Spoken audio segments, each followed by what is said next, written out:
जगणं म्हणजे तरी नेमकं काय? जन्माला येणं आणि चौघांच्या खांद्यावर निघून जाणं, याच्या मध्ये काहीतरी असतं.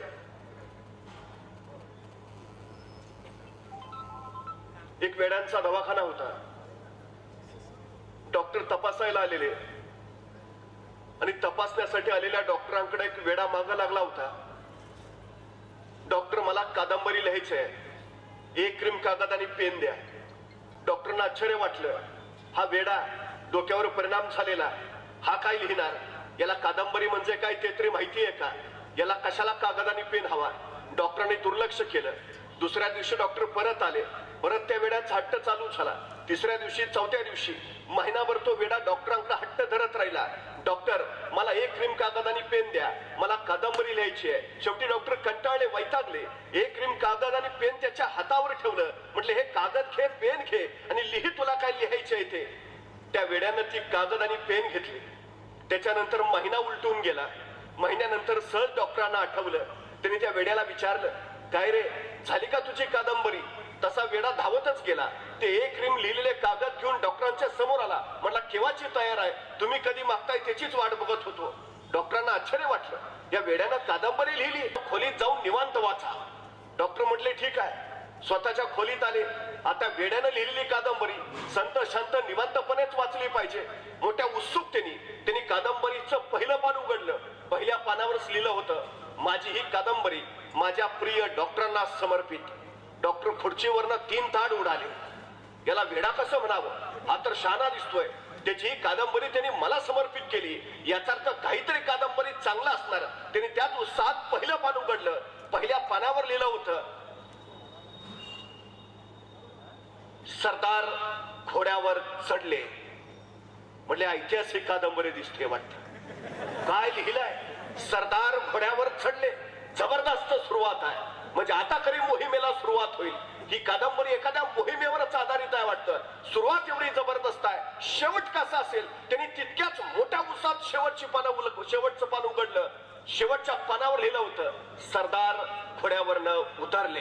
फॅन्टॅस्टिक. म्हणजे काय सुरुवात आहे? सरदार घोड्यावर चढले आणि काय शेवट आहे? सरदार घोड्यावरनं उतरले. म्हणजे सुरुवात आणि शेवट जर एवढी उत्तम आहे, एवढी चांगली आहे, तर मधली पाने किती जबरदस्त असतील. सुरुवात आणि शेवट एवढा चांगला, मधली पानं तितकीच चांगली. त्यांनी उत्साहाने मधली पानं उलगडायला सुरुवात केली. प्रत्येक पानावर लिहिलं होतं, तागडा तागडा तागडा.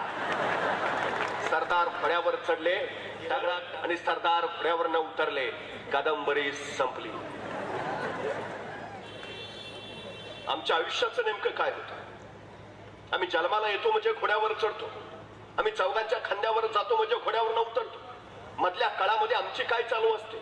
टगडाटच चालू असते का? आमच्या आयुष्याच्या ग्रंथाची मधली पानं आम्ही काही वेगळ्या पद्धतीनं भरतो.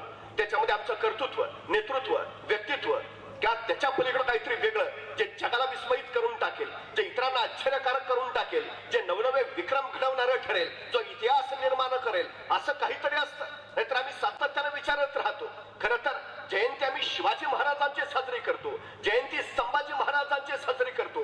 का बरं? कारण यांच्या आयुष्य नावाच्या ग्रंथाची पानं ही पराक्रमानं भरलेली आहेत, ती शौर्यानं भरलेली आहेत, ती नेतृत्वानं, कर्तृत्वानं भरलेली आहेत. आम्ही जन्माला येतो याचा अर्थ आपल्या आयुष्याच्या ग्रंथाची पानं सुद्धा आम्ही अशीच भरली पाहिजेत. ही सगळ्यात महत्वाची गोष्ट आहे. खरं तर चालत अनेक जण असतात, पळत अनेक जण असतात, उड्याही काही जण मारतात, झेपाही काही जण घेतात, पण गरुड झेपा मात्र काही ठराविक लोकच घेऊ शकतात.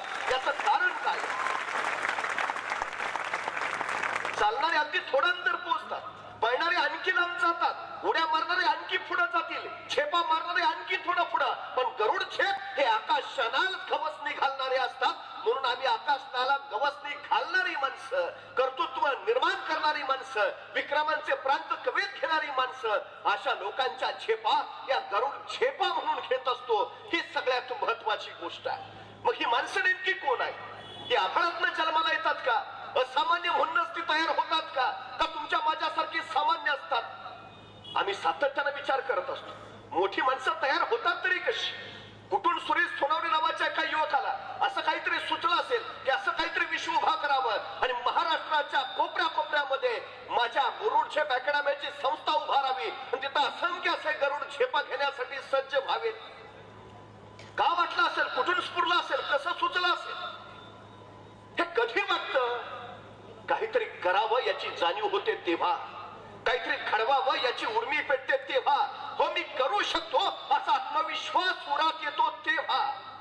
सगळी सामान्यच असतात, स्वतःच्या कर्तृत्वाना ती असामान्य होतात.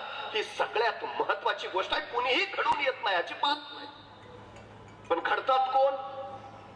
जी माणसं कारण सांगत नाहीत. घडतं कोण?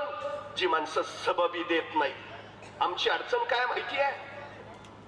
मग आमची परिस्थितीच नव्हती हो, तर आम्ही काही कमी संस्था उभा केल्या नसत्या. तुला कुणी पकडलं होतं? आम्ही सरळ दुसऱ्यावर कारण देऊन टाकतो, सातत्यानं सबबी देत राहतो. कारण सांगणारी माणसं कधीही यशस्वी होत नाहीत आणि सबबी मानणारी माणसं कधीही विक्रम निर्माण करत नाहीत. ही सगळ्यात मोठी गोष्ट आहे.